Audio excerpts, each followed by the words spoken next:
for joining me today. So welcome to a little bonus interview of Together We Thrive with David from Mind for Me. David, as you know, the reason why we are having this conversation today is when I originally sent out a call for people to do group interviews, I allowed everyone to be able to let me know what type of topics that they were interested in talking about. And one of the topics that fell short was the stories of success. And so David and I have had a brief chat about this outside of the conversations, but we thought that it would be really good to actually bring the topic of success and what that looks like, but also why it may have been a topic that not many people wanted to discuss.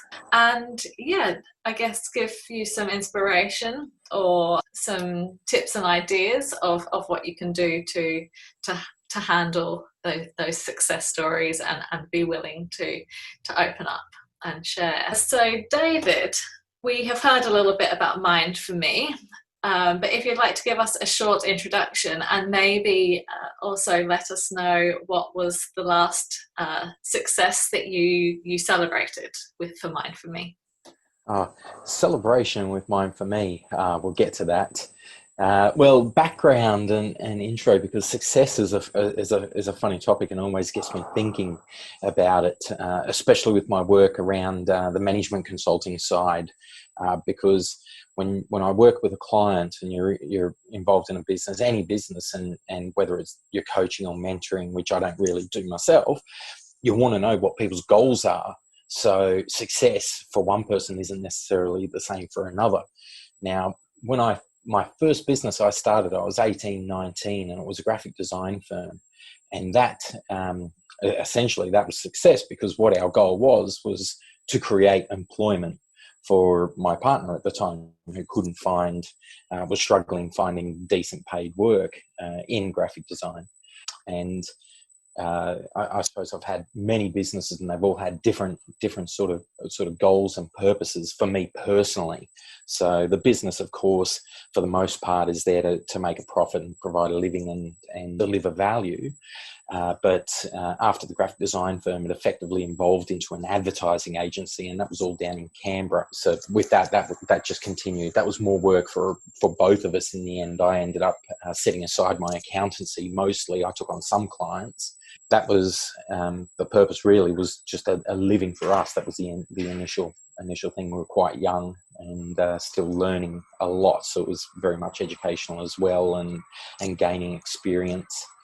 And then when we split up, I ended up moving to London, and that's where I got back into accounting, and in particular management accounting. That was why that was the only period of my life I didn't really run too much in business. I was contracting, and probably the most stable time in my life, to be honest, the easiest time, before I moved to Manchester, invited in as a partner with some bars and restaurants there. And for me, that purpose, certainly it was a progression, but it was less so about money, but more looking at a new industry, learning a lot about it. And on the money side, really, it was to get those businesses into a state of profit, because when I came up there, really they were sort of borderline break even, up and down, and not a lot of stability, and not a lot of organisation around it. The financial management as well as the marketing aspect were really in pretty poor shape. But as a business, in terms of restaurants and bars and things, it was run quite well.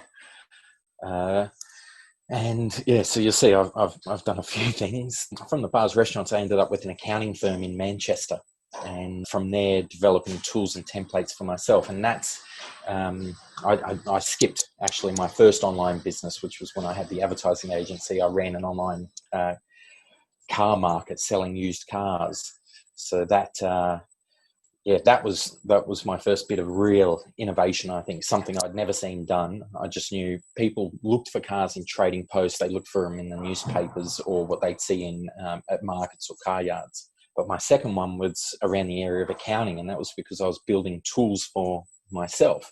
And I was getting asked from other accountants I was working with can we use these tools? And I had to develop them a lot further. And a business sort of came out of that. So, which I ran for, I think I ran for maybe 8 years or something. It was online. It was a subscription model, licensing effectively tools, templates, software for accountants to work with their clients.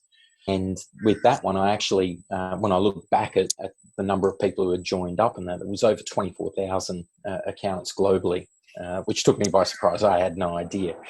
So when you set things up, and a big part of it was to set it up to a certain level of automation and keeping it simple for me, because I had one fellow working with me who ended up working with me on the Excel templates. So he did a lot of development. He still does some work for me now, even 12 years later. So that one, because when we talk about success, they're ones that changes. When I started, it was very, very competitive in that, not with other people doing it. No one else was doing it, but I was competing against the idea with accountants with where trust was and doing things online. Because we ran bookkeeping software and timesheet software and things online. And Xero, I think it was early days for Xero, and I was in Europe at the time, there was very little done online. What was run online was mostly people logging in using terminal services, logging into a server and accessing the software like that. It wasn't done on the cloud or anything. So whereas what I was doing back then, this was in was it 2007 I started it, that was on the cloud. So I was competing against the trust in breaking down those concerns for accountants. And that was quite hard work. And I think it's successful because, hey, it kept me surviving. I was doing well and I quite enjoyed it. I had freedom, flexibility, all different aspects of what I wanted in my life, not just simply the profit. So after that, I moved back to Australia. So that was the end of 2011. So I know quite a little bit of a story, but it's a lot of little bits of different levels of success and different types of success.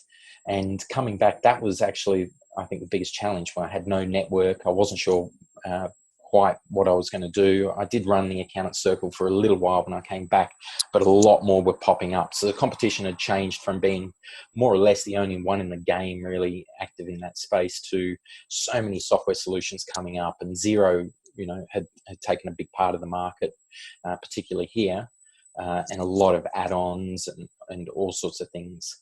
So I actually decided that I'd just let that pretty much fade out. So, and then I went through some personal things, and that's led me to where I am now. So I've took on some more qualifications and different things, studied more on business and MBA, and Mind for Me in the back of my mind, that was a big one I've always wanted to work on, and a lot of struggles around how can that be successful? What do I want success for that? How do I make it financially viable and sustainable? And a lot of questions and a lot of things have gone into the overall business model of that. So I think it's quite important when people think of success, it's not simply judging by how financially successful someone is, what cars they drive, hopefully you don't hear that helicopter here, what car they drive, how they're living. People choose all sorts of different things. I think I saw an old interview with Jeff Bezos, and he was already up there, might have been billionaire, and still driving a Mazda. And he says, I think it was a Mazda, good car, A to B, and do you judge him from that? Because someone's got a Mercedes or an Audi or whatever it might be, you don't know if they lease, you don't know the situation. We all make different choices. So the financial aspect, I think, is a very simple way of considering and weighing up success. People have different lifestyles, different goals. With Mind for Me, the single biggest driver is purely the impact and where it can actually help people that are in need. And every single business really, whether it's social enterprise, even charities and not-for-profits, they have to find a way to be financially viable, to sustain themselves and to have a future. So I think Yeah, it's a very interesting conversation that we're getting into. Yeah, absolutely. I was thinking about it before this conversation today of what do I use to measure success? Is it financial? Is it definitely, obviously, with business, you have to be across your finances. It's Hmm. absolutely paramount to make sure that you do have a sustainable business, especially if you're working for yourself or you're at the early stage of startup. Sometimes you could be looking at time, like for instance you've managed to be a year in business, or you've managed to complete the day and get X and Y and Z, but also then time as a success factor also has its, for me, probably had its failures, because if I don't get X, Y and Z done in the day, then I can see that to myself as a failure. And whether I completed a goal in 1 month's time, which I had originally anticipated, or 2 months, that's still a success. And so for me, after thinking about it for a lot, time was not a good factor personally, but it might be for other people, because it might be about longevity and being able to be working for themselves, or their business to have been financially viable for a certain amount of time definitely plays a factor in the conversation. But then I came back to something similar to you, and I think for me it was impact that was probably my main driver for success.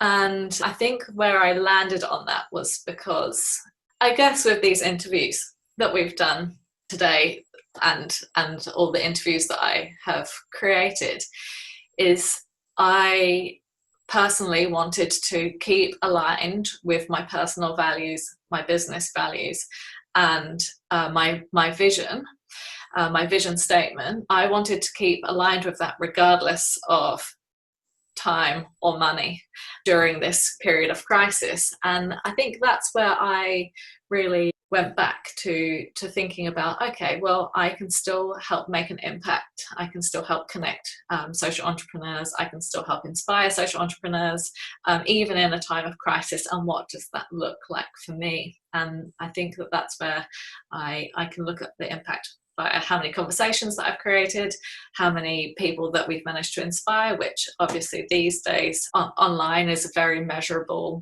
way of doing marketing, but also just getting the beautiful responses from everyone saying how much that they have enjoyed the conversations. That's a huge tick off my list and a huge impact. How do you measure success? Obviously financial is one, but what other elements would you look at? Absolutely. I think when you talk about time, it's not, you've got time as in like with SMART goals, specific and measurable and within a particular time frame, but it's also time in terms of freedom and flexibility.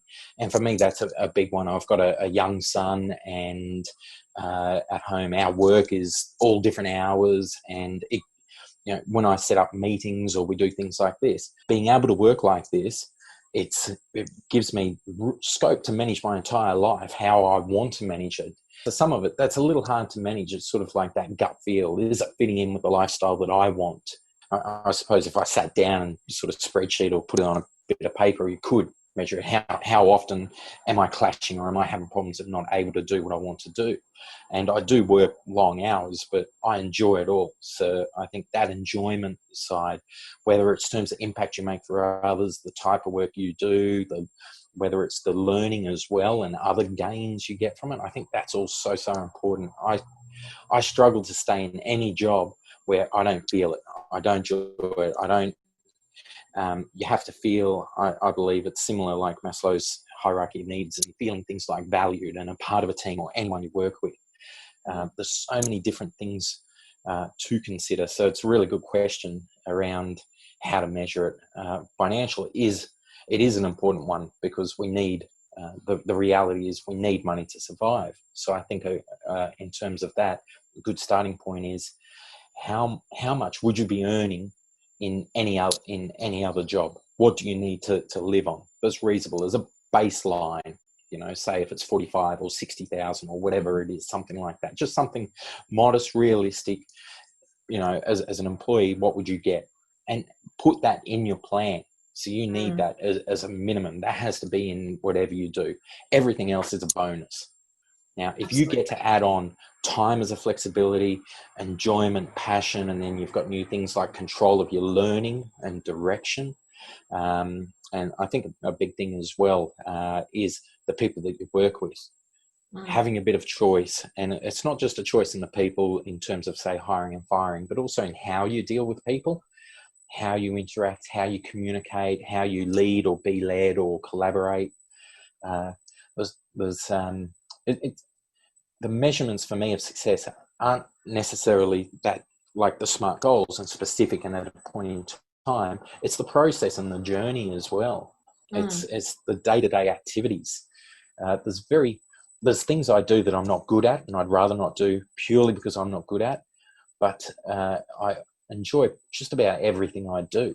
That's what I'm loving at the moment.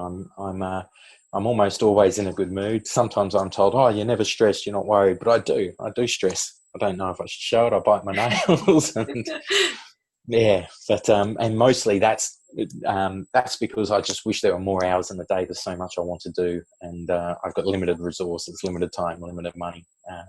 But we keep working on that.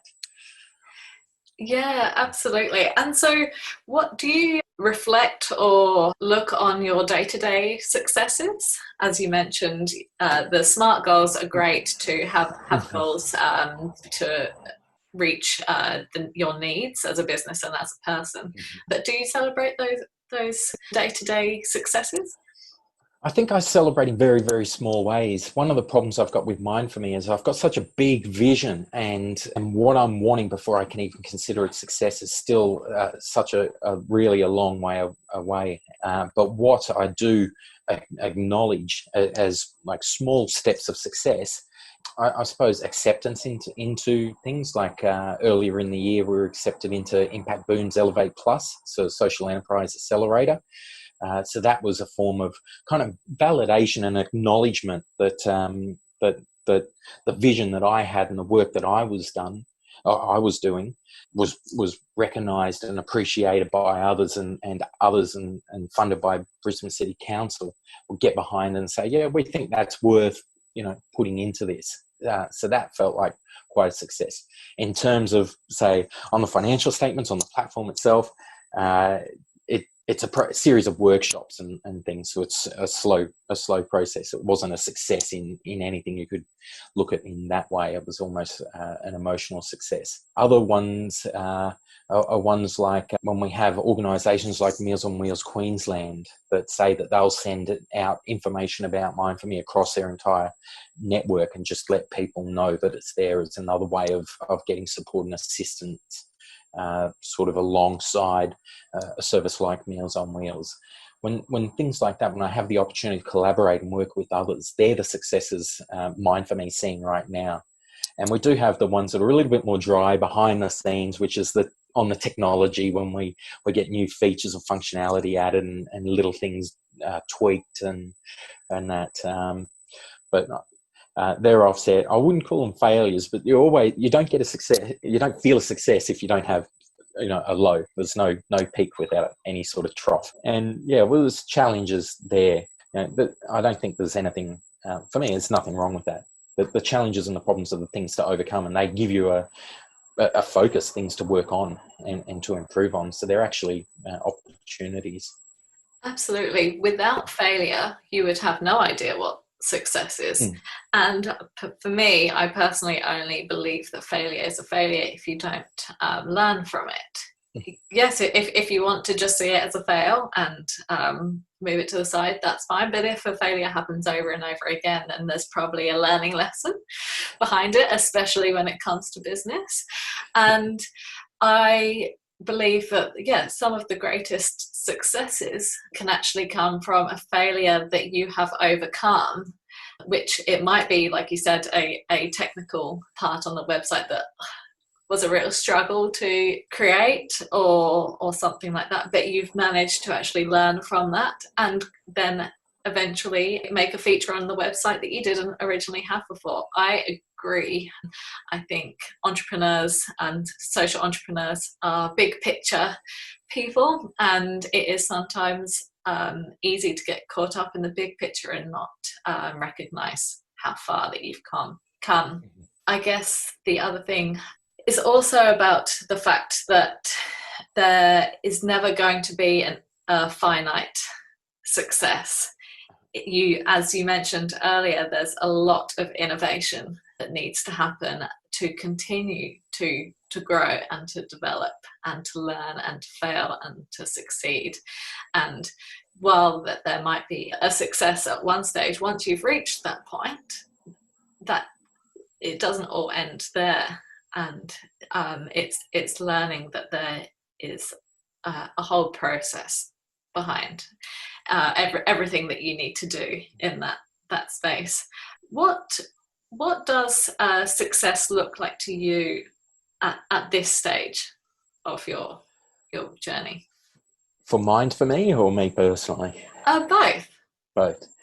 Well, with Mind for me, success right now, the first time I'd probably recognize it as successful is when people will be actively engaged on it, actively supporting, assisting each other, it becoming natural, and people really getting value out of it.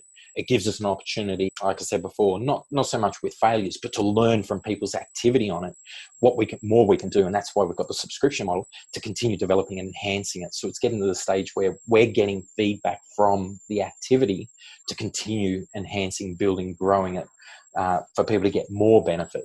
So I think the success will be when we see, a large number of people actively on it, where we're not having to engage, promote, push, or build awareness so much that it becomes kind of viral. People naturally start to want to expand their support networks, interact with each other more, and become more connected. And I think that'll be the first stage of success.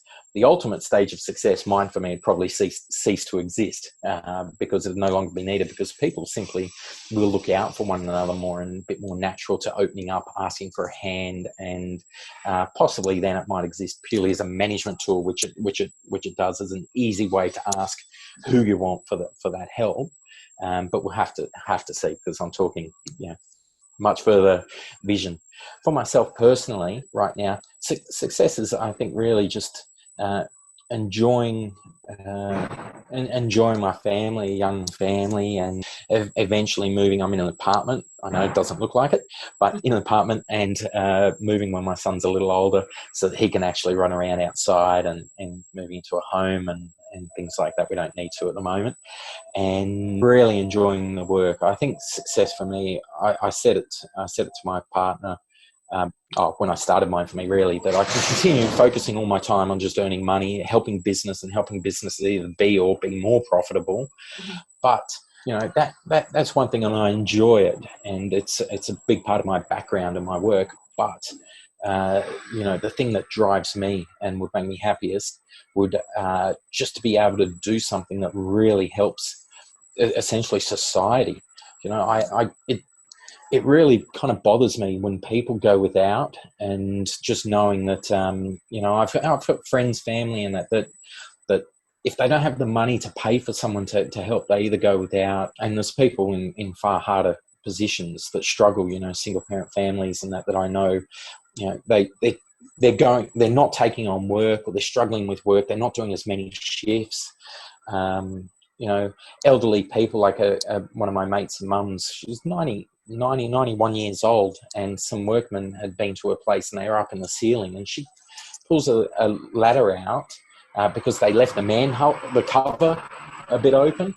So at that age, she climbs up to close the top of the little cover in the ceiling, and fell and busted her hip. So she was down on there, and she ended up in care after that. But it's just the thing that, call on a neighbour. I know some people think that they can do things themselves, but there's no harm in just making life a little easier for each other. And for me, the success would just be to see more of that. That's the society that I want, because it's not just that action of doing it, it's the connection, it's the we're all part. We talk about Australians will have things like the Anzac Day and Christmas and that, where we kind of come together a bit, or in crisis like now, and things for essential services and healthcare workers, and I think it's the Nurse Day, and that people come together, but just in little bits, but they still keep separated. And I just think my success would be to contribute to the society that I'd like to see.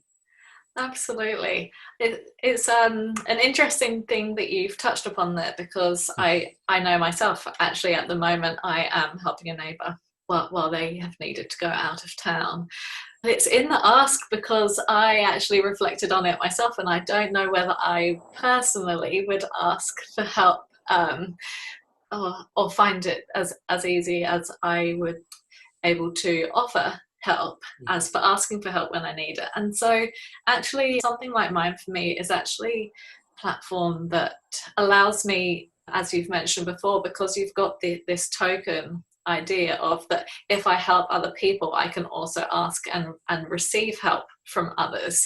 And so that personally resonates with me very well, and makes me actually excited by the process, because I can actually start to ask for help in a nice and non-obtrusive sort of way, because I know that I'm also helping people as a result of it. So I think you've actually got you're really helping the communities in a very extraordinary way. It is. It's a funny thing, just because that touches on kind of relationships and how we see each other. And one thing I wanted to break down, like I've got one friend, we both help each other anytime we ask, and it feels reciprocated. It feels fair. We never measure it. We don't count it. And it's not really about that. But there's other friends that I've got, or a couple, not too many, that it feels like they'll always ask, but they're never there if I need a small thing, or I ask something. Oh, can you share this? Can you ask this person? Or can you introduce me here? And so it's a struggle for them. Whereas that they're more than happy to not just ask, but really pressure and push for the favors. And one thing I suppose it's at the core of Mine for Me is, but it's just the idea of our relationships. If someone's always asking, you feel like the take, and it's not everyone, it's just some people that can feel like that, and they might not be. They might do a lot in other ways, and Mine for Me accounts for that that's the case. The way that we are now, I think many people have those friends that you feel that you can't lean on them a bit, but they're always leaning on you. Yeah, absolutely. And that's actually brings up another conversation that a lot of entrepreneurs have to work with, whether it's the clients or friends or family, is boundaries as well. And that's another thing that Mine for Me does, is that it actually allows for those boundaries too, because you have specifically set out what the task is that needs to be done, and it doesn't lead to, like what you were saying, all take and no give. So yeah, I really like what you have created there, and I think that's a huge success in itself. Yeah, it's something that, after years of planning and things like that, when we talk about success, so much has gone into that. So in some senses, there is quite a bit of success already, and it's a model that's been tested in different ways, and a lot of engagement discussions with government agencies and things around all of this, around trust and privacy and that. So it's sort of like, okay, maybe in some sense I should celebrate that we've reached a level of success there, in that that's there, that model, that concept and things. But the next bit of success is really the action. I don't think one form of success, say financial, if a business, there's certain businesses out there that add almost very little value, but they generate money and they generate income. And I've got some people that'll try occasionally when they come across you, whether it's online or anything, and they're like, oh, look, you can make money doing this and that. And it's sort of like, I'm not interested in just making money, and if I'm not adding value, it's not a success for me. I mean, for some people, of course, I want more money, but there's certain ways I want to do it, and I think that for me, a part of success on the financial side is where the financial reward comes from value. That's worth at least as much as what I'm getting compensated. Yeah, absolutely. Oh gosh, there's so many things that that I could say when it comes to that. But absolutely, I mean that's one of the reasons why I decided to niche and do what I do with marketing specifically for social enterprise and business that do want to have some form of impact and social good in their model, because I was consistently delivering results and sales for businesses and clients that didn't necessarily align with my values. And so that was probably quite a huge one for me, is that I probably actually suffered a lot of burnout from constantly driving to perform and succeed, but it wasn't aligning with me like internally at all, and was kind of eating away at me. And like, since then I really haven't actually experienced and even really illness as a result of that. So I believe that's a huge success. Absolutely. I feel the same. I rarely feel drained. I rarely feel that I need a day off or anything like that. I'm happy to work all the time. It doesn't feel like work. It's what I want to do. And naturally, I'll take time with the family, time to go out and do things. But otherwise, yeah, it's a massive success to have the working life that really fits in that way. So Absolutely. Do you ever feel imposter syndrome when you are just so on path that you're wondering why, or like if you should be making money from feeling so good about what you're doing? I think not in. Oh, I try to think. I think maybe in some sense at times there's little things like, should I really be setting out to even? I'm not sure if I'd call it imposter, but setting out to try and achieve this. You know, I have had talks with my family because, to be honest, even though I feel that many things are successful, mine for me is pre-revenue. Haven't even started talking about this subscription, a small subscription base to it, to be able to sustain it. But won't be looking at that until at least July, at least. And with that, and I put a lot of money into it and a lot of time into it. It's like, should I make this sacrifice? Because my family, my partner, she's supportive, but there's times where it's like, why? We can live better. We can, and you know, in some ways have more money, but money in itself doesn't mean much to me. It's what it gets you, whether it gets you time or whether it gets you different lifestyle and choice and options and things like that. It's what money does that's the value of money. And yeah, so it's not so much imposter. It's sort of like, should I be, I don't know with success whether mine for me will reach it. I'm confident it can, and I believe it's set up in the right way. But there's areas that I'm weaker at with communication, message, and things like this. I'm thinking too many things too fast that my communication, I think, gets lost quite often.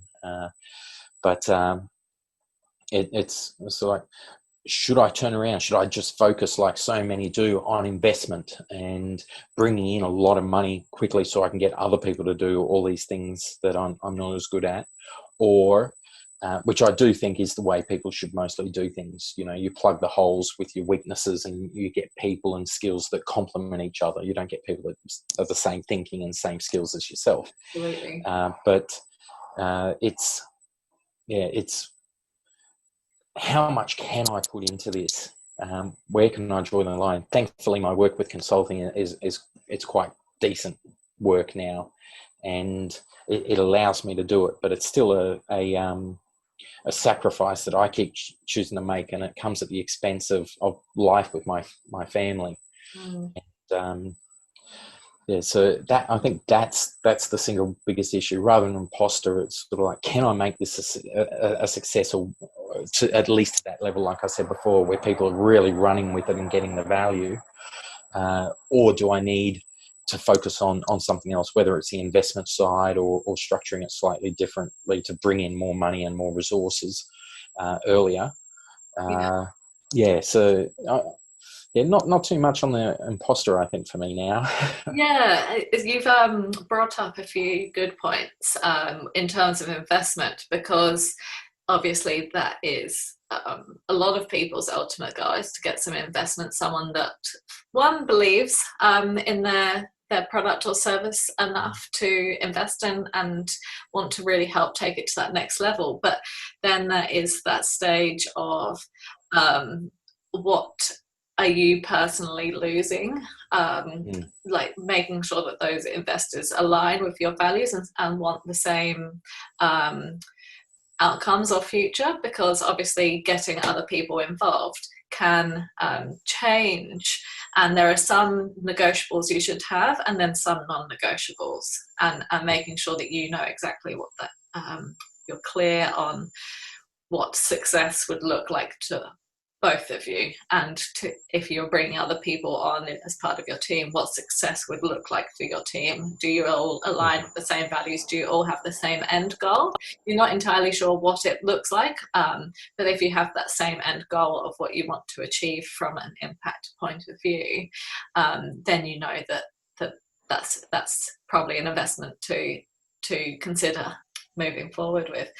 But I think the imposter syndrome is an interesting one, because I think that you can feel imposter syndrome a lot when you are in your weaknesses. Because especially at that beginning stage of business, if it is just you working in it, you can start to feel imposter syndrome when you think, oh, I shouldn't be doing this, or oh, I'm sure someone else can do this better than me, or you do manage to learn what you're doing, and but it's a little bit of that. There's a few elements that come to mind, which is almost self-sabotage, that can happen when you do start to think, okay, yeah, I've learnt. It would start with the imposter syndrome of, this is a weakness of mine. I'm not too sure if I should be doing this, or I wish I could get some help from someone to move forward with this. And then it's a self-sabotage of, okay, I think I've done it, but someone else might be able to do it better, or I don't know whether I'm this is good enough yet. And then that also like stops you from releasing it to market, or getting getting it to the other stage where it's actually something that's actually achievable, and everyone else is able to see it and to use it, whether it's on a client basis or whether it's a feature on your website, as we spoke about earlier. And it's, I guess, really working in that scale of things when you do need advice or help, when you have to ask yourself some internal questions of, okay, is this me, or is this actually a massive fault or weakness that I really do need to outsource help? If you get stuck in that self-sabotage and not end up releasing it, then that's potentially a failure. There's a lot of things that I think that people can, ideas that are amazing that never end up actually reaching the wider audience that they can help. So it's having those conversations of, do I need someone else? Can I do it myself? And what's the best way to actually make sure that I achieve? I think that that actually touches right there on how to address, in some ways for yourself, imposter syndrome. But there's a few things. One saying I like is done is better than perfect, because it's like perfect almost doesn't exist, and you've got to be careful when you try and compare what you're doing with others. For me, when I look at mine, for me, maybe I'm too close. I'm talking about the design and that. For me, it's not as pretty and not as attractive as it could be. And there's a lot of improvements there. But while I'm paying for it out of my pocket and I've got limited time and I'm doing everything I can, functionality has to come first. It's got to be usable, but we'll make it look pretty later. And you have to understand, everyone's got strengths and weaknesses and things, and we've all got, resources are scarce. We've all got limited resources in any sense. And we have to know that when it comes to the imposter idea, you're the one that's chosen to do what you're doing, right? And it doesn't matter what other people sort of think or anything like that. You're not an imposter because you're taking action, you're doing it. Whether or not you're the best at every aspect of it, that's a different thing, and that doesn't matter. There are things that you are good at, and the first thing you're good at is doing it. And I think recognizing that you've taken that step. So many people can sit back and they can judge, but they're not in your shoes, and they're not the ones choosing to do what you're going after, what your purpose is, your goal, and things like that. And you'll never achieve, you'll never reach your goal if you're not in there, moving towards it. That was one thing some years ago when I decided to make that move on Mind for Me. I could sit back and I can enjoy work and money, and work I enjoy, and I thought my biggest regret is what you don't do, I think, in life, far more than what you do. And I thought, if I don't work on this and put myself into this and achieve something I believe that can be great and make such a difference to so many people, when I'm 70, 80, 90 years old, it's something I'm going to sit back, and that's probably going to tear me up more than anything else. So going for that struggle, going through all these feelings, emotions, and the challenges and sacrifices, it's all worth it, because I'm not going to let it be a regret. And like you say, it's only a failure if you don't learn from it. I'm always gaining so much from it. And I had a chat with a fellow Matt Boyce yesterday, and he called it runs on the board. Every bit that you learn, every bit that you gain, recognize it. I'm stronger for this, or I've learned that, and constantly build them up, because you take the hits. Yes. And you need to put the runs on the board so you can take the hits. And that's his view of resilience. And it's hard with I think being authentic and true to yourself, and critical thinking and critical analysis. You do have to be honest. There's one fellow that everyone knows, a big investor, well known, that I asked him a question last year. I said, do you worry about promoting entrepreneurship and innovation and things that much? Because my concern, I'm lucky, I've got 25 years of business behind me, a degree and masters and things, and still I don't get it all right. But there's a lot of people out there, and they'll have a vision and a goal. And I hope in some ways in my other work and consulting, if people have questions that I want to ask, if there's ways I can help, I want to do it, because it's a hard journey. And I think you've got to be honest that are you up for it? It's not easy. And with successes, in newspapers and the media, we hear big failures, but we hear the big successes.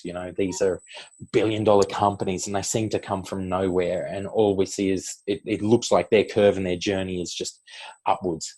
And I'm sure if you ask any of those founders, it doesn't feel like it's been like that.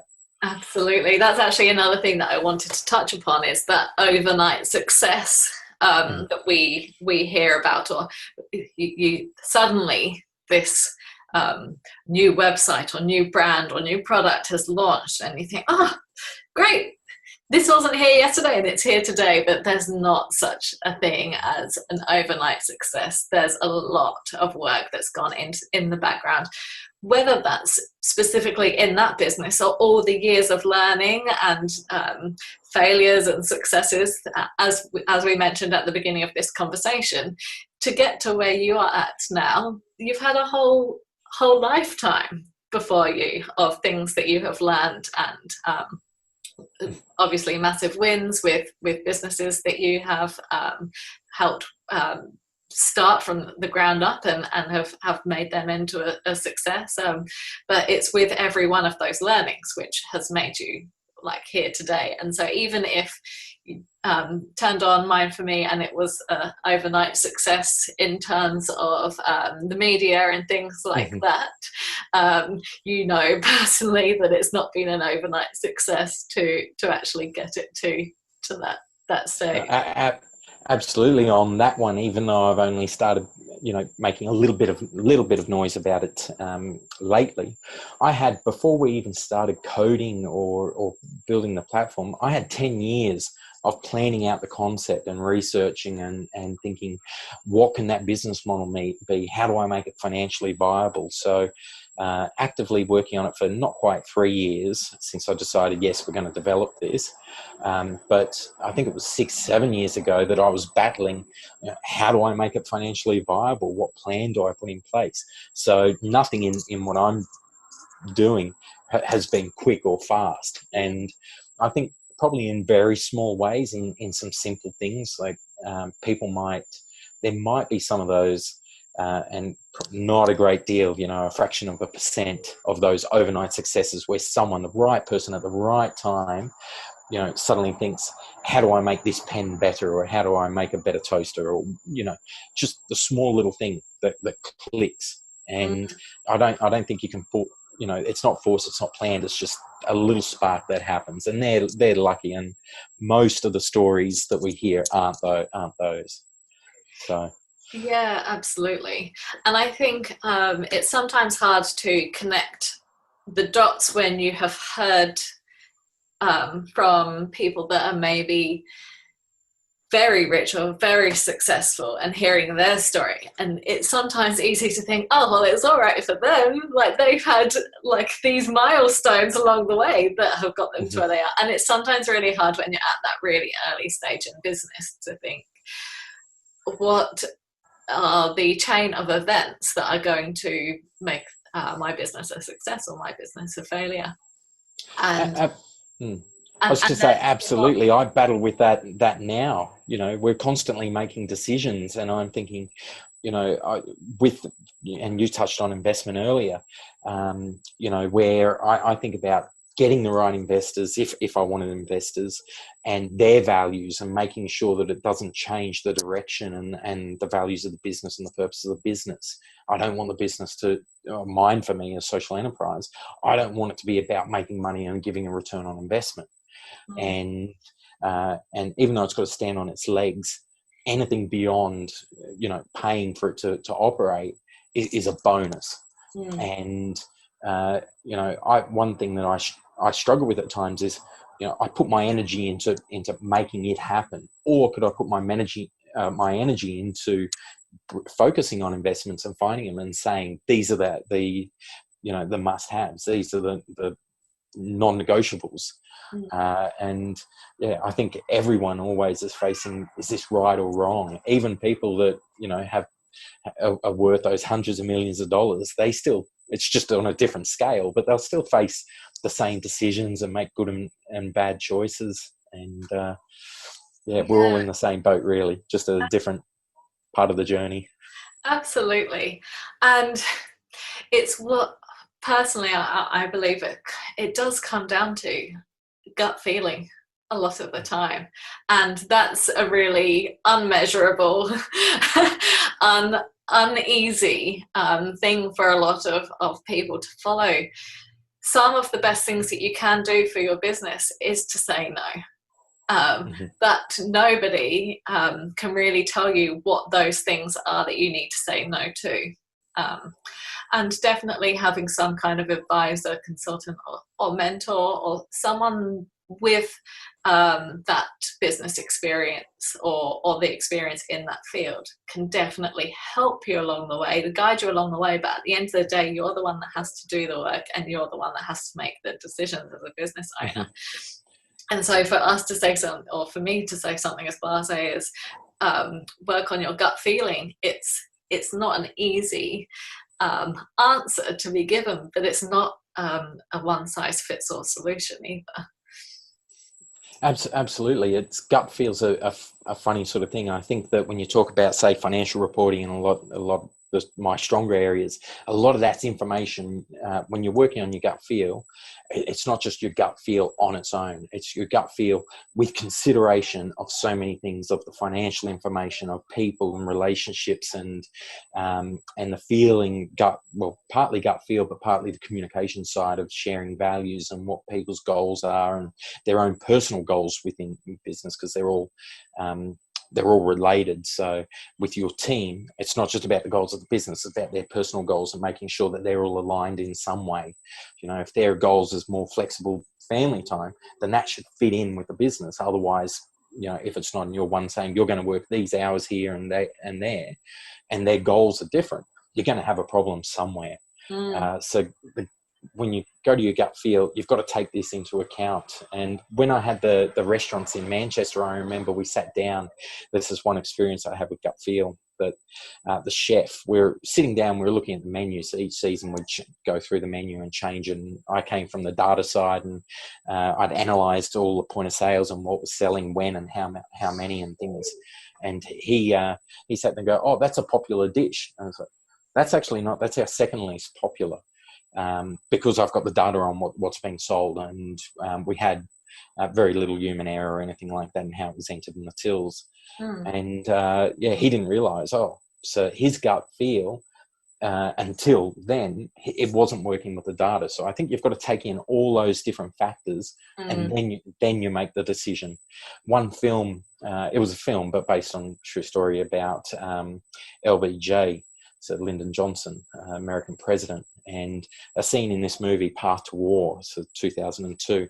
Just one scene you had, there was a guy, Clark Clifford, who was an advisor, and he's talking to him, and LBJ's complaining, saying, these people said, escalate the war, the Vietnam War, and send in more troops, and all these people, and now they're letting me go, and they've done this, they've not been loyal and things. And Clark pointed out, they've advised you. The decision's your decision. So it was sort of very clear, and you could see in the film there, he's like clicking, okay, I can't complain because he's the one ultimately that decides. I think in business, it's too easy to blame, to step back, to have reasons not to.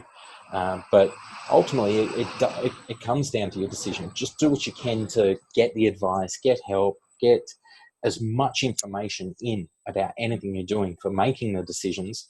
But then you do have to own the decisions. They're your decisions, and a part of it will be specific data and information, and part of it in there, the unknown bit is gut feel. Absolutely. And it's funny that you touch upon almost the excuses that you might come up for yourself, where that at the end of the day you are solely responsible, or you and your co-founders or whoever is in the business setup. But one of the responsibilities as a business owner is that the buck does stop with you, and you can't blame anyone else for those decisions. And so you almost have to, my dad always used to say, trying's fun, skills will come. And you really actually do have to learn to try, learn to go out on a whim, learn to do new things, learn new skills, but then learn how to accept other people's help, learn how to look for investors if that's something that you need to do. And you're not going to find an investor straight away, so you need to learn the process and then ask for advice along the way. But in that learning advice sort of process, you're not just going to have something fall into your lap. You still need to be like asking and reaching out and creating awareness for everything that you're doing. And so you do have to try so many skills along the way to actually get there. I think one thing, I think it was Peter Lorre, I think, that I saw him speak, and one thing he was saying is everyone can advise, and it's good to get the advice and get help and learn from others, but no one's in your actual shoes. They're not in your position knowing what direction to go to and very clear your goal. They've got an idea from what they're perceiving. So it's important to realise no one else has the answer, because no one's truly in your position and understanding where you are starting from and where you are, and probably as much as you can outline it, not necessarily exactly where you want to be. So I have an idea, but you're the one that needs to take it all on board. And it's important to, I think, be able to ask for help. To be honest, there's so many people out there, there's so many ways to learn, there's so many people that do want to help. And I'm talking in business, the forums and things, you ask a question and you've got to weigh up the advice and see what works for you, because everyone's only talking about their experience, their views and perspectives and things like that. But one important part of all of that learning and everything is enjoy it. I think I don't think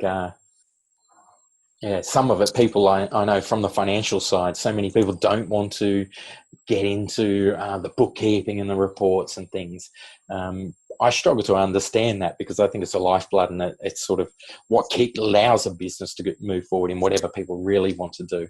Yeah. But I understand its challenge. You've got people. I'm not the greatest creative person in many ways, and I know that we've all got things that we're good at and we find easy or hard.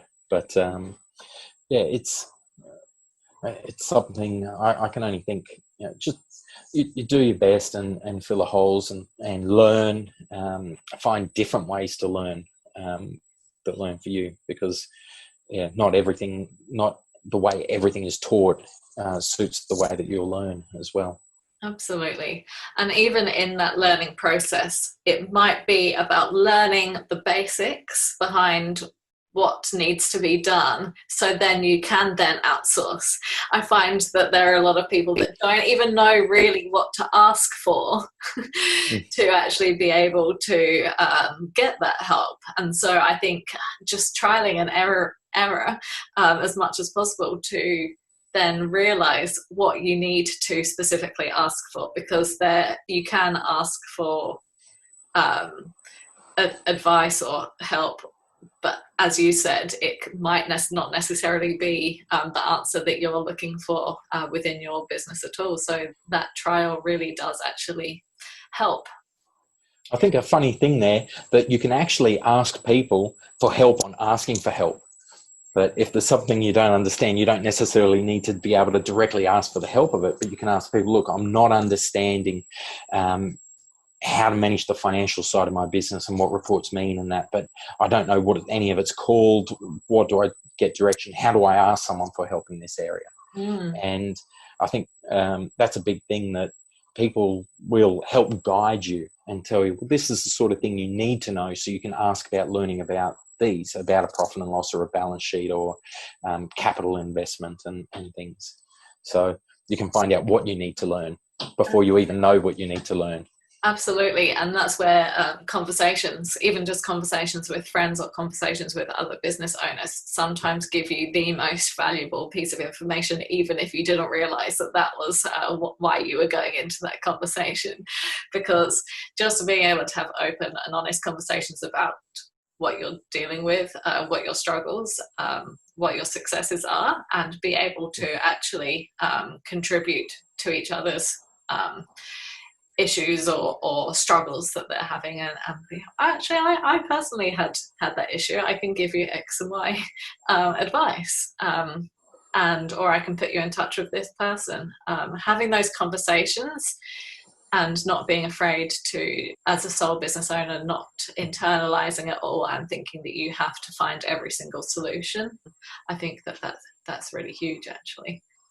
I think that's where it's good to find, and it doesn't need to be a formal arrangement or anything, but find people that are effectively a type of mentor that you can have the conversations with.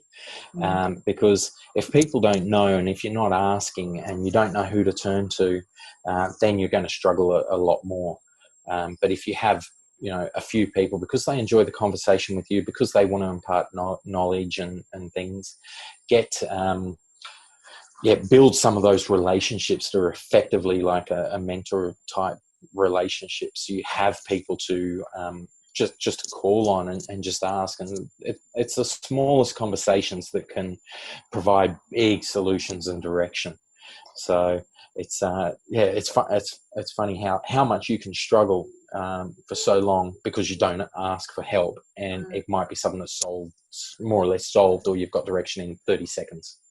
Absolutely. I think it's really important to have a small internal board of people that you can get sound advice from. So like you said, like having a mentor or something like that.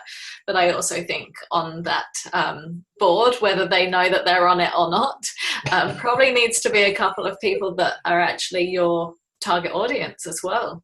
So you can constantly, as you are creating and innovating, you have a sounding board to make sure that you are going on the path of the demands and the needs of what your customer needs and wants.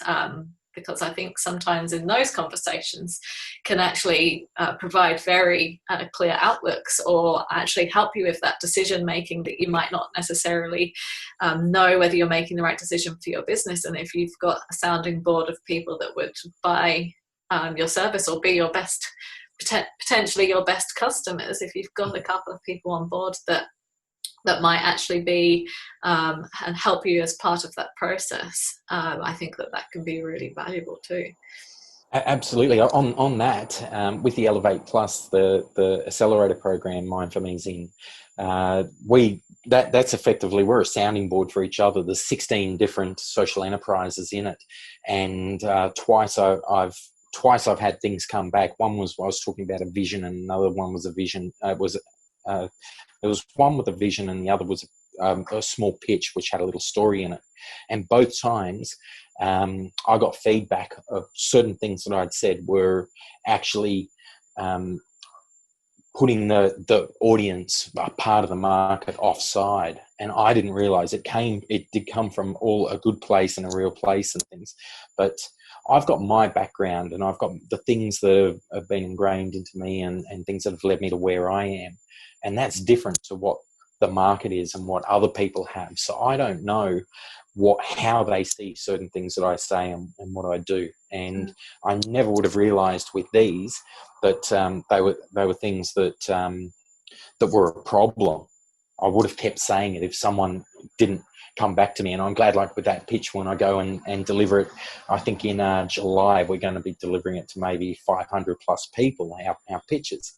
And yeah, if I didn't have that sounding board, then, possibly a big part of the market and people I want to connect with could be put right off just from a few words that I say, even though I mean well, and they don't change anything about the positive aspect of the social impact and things like that I'm working towards. You have to be a bit critical and reach out. I think an awesome bit of advice there. Have someone in your whether it's an advisory board or in your sort of mentors that is a part of your market as well, a part of your audience and the people you want to connect and engage with. Yeah, absolutely. Because I think product to market fit is one of the major things that is going to be really crucial for your innovation. And as we touched upon earlier, that you do have to constantly innovate and adapt your business, everything about your business plan, marketing, branding, everything needs to constantly evolve with your audience. Your audience is not stagnant. They're constantly evolving themselves. Technology is constantly evolving. And so having people that can evolve with you throughout your process is a really, really great and informative tool. And yeah, I'm very excited to watching your pitch with Impact Boom. I've definitely been to a few of the pitch nights in the past, and it's amazing to see all the different social entrepreneurs do their pitch, and they all have just such amazing ideas. It's an awesome night, so I really look forward to that. Thanks. Some of the people there, it's just amazing because to be in a world where so many people have passion and purpose and really want to make such an impact, and some of the issues people are tackling, they're not things that affect me, but you can see the difference they're working to make. And absolutely, you want to support. I know I'd like to support everyone in there, not just the year that I'm in now, but the past years. As some of them I've built good friendships with, and just love what they do and what they stand for. So I think that's the lovely thing about the social enterprise community, is that it's just so nice to find your people, isn't it? People that have similar outlook on life and similar values, or people that are also not afraid to have a discussion that could potentially get heated. I think it's I think it's great to be with such out of the box thinkers. I think that's an important thing, actually, when you say like discussions that are heated and that, and some things they're personal, but for the most part, people are, you have to try and set emotions aside. I'm lucky that in some sense that I had about 7 years with the Army Reserve, and that was one place that I learnt on the training, and that it's not personal. Don't take it personally. And I can be actually, I might not always come across it as it, but an emotional person. And that was one area where I got to learn how to set emotion aside and not to really take things too much to heart, because you can't be everything to everyone. And having a different, I mean, it makes the world interesting, people having different opinions. We all come from different places, different upbringings, and we might have a lot of similarities, but there's always differences. And it's great to have the diversity and have different input from people with different backgrounds. And I think we've got a lot to gain by opening up like that. I think we're very limited in what we can achieve if we're always with people that think only as we do. And we're keeping a very closed sort of world like that. There's so much value so many people can give out there.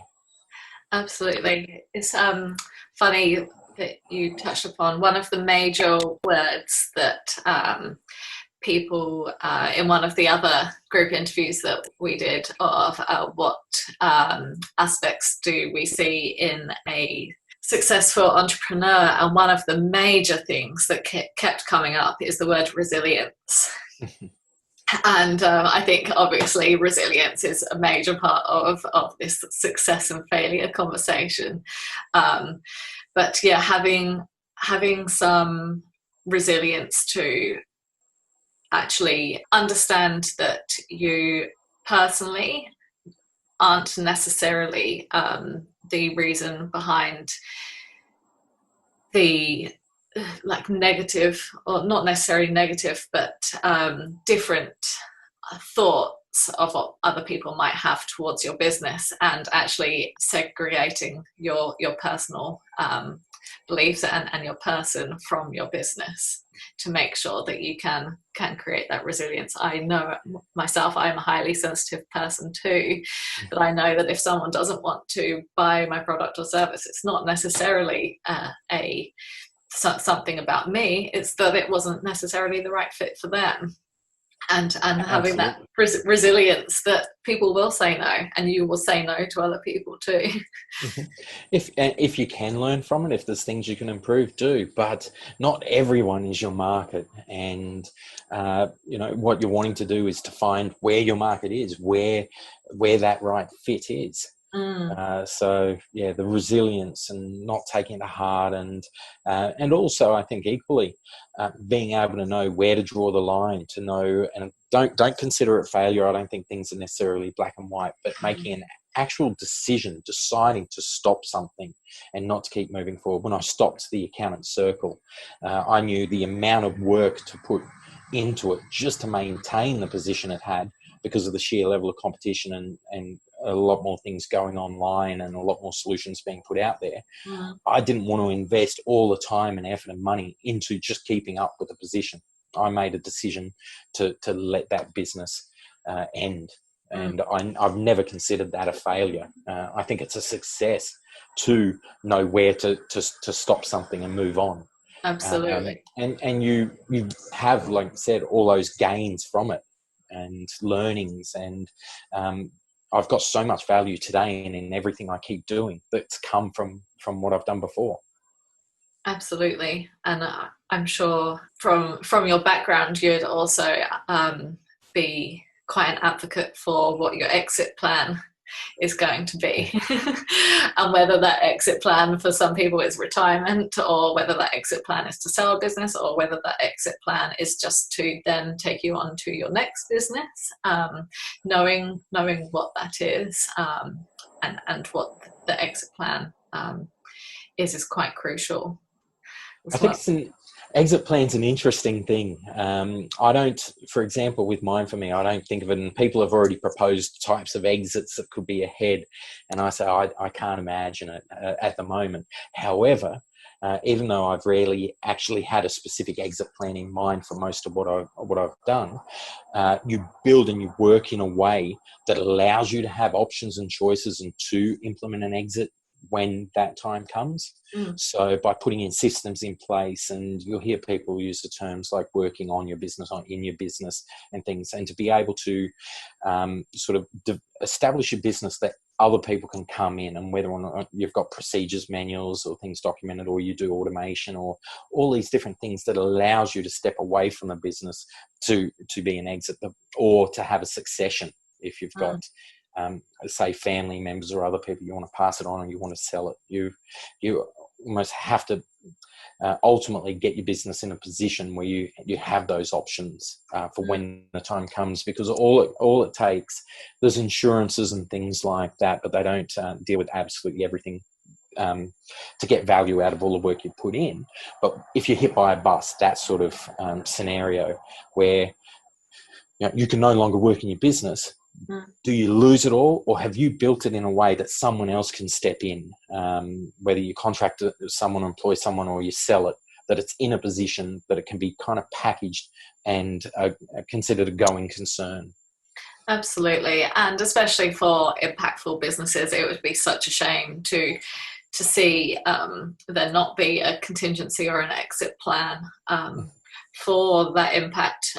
You don't want it to just stop overnight, because if you're one person and there are billions of people in the world that might be able to help you make sure that they see a continuance of that in a number of different ways. So to finish on a high note, what can we expect to see the rest of this year for Mind for Me? Well, we're in right at the tail end of a crowdfunding campaign, and this one, I'm not sure whether it will be a success. It's not looking like it so far, but I'm okay with that, because to be honest, in the process, there's been some enormous gains, connections I've made, and doors opening, and all sorts of things. So it's actually in that crowdfunding campaign goal, which is only $10,000. I had some steps that Mind for Me, the platform, needs to get done. But because of other wins I've had and other things like that, I'm able to keep driving that forward, and I will do anyway until decide anything else to change. And I think in the coming months, it's something that's groups and organisations will be able to start to take on. We'll be able to collaborate with them. It's something that, for example, a church group or a community centre can actually put in place. For example, whether it's Meals on Wheels or Surf Life Saving or something like that, that they can actually maintain their identity within Mind for Me, that a member of the community can say, I want help with something, and depending on the trust, if they don't have a support network, I want a volunteer from Meals on Wheels, or I want a Surf Lifesaver. If someone in that organisation, in that community can help, then it can open up different areas of trust and things like that. So I think it gives us a lot of opportunity to work with other organisations and employers and different things to put Mind for Me in a place within these groups. Yeah. So I think once we get that functionality done, that'll become quite exciting, because there's a lot of people that we've been speaking with that we want to run with, and yeah, I think that's the single biggest thing that'll probably happen this year.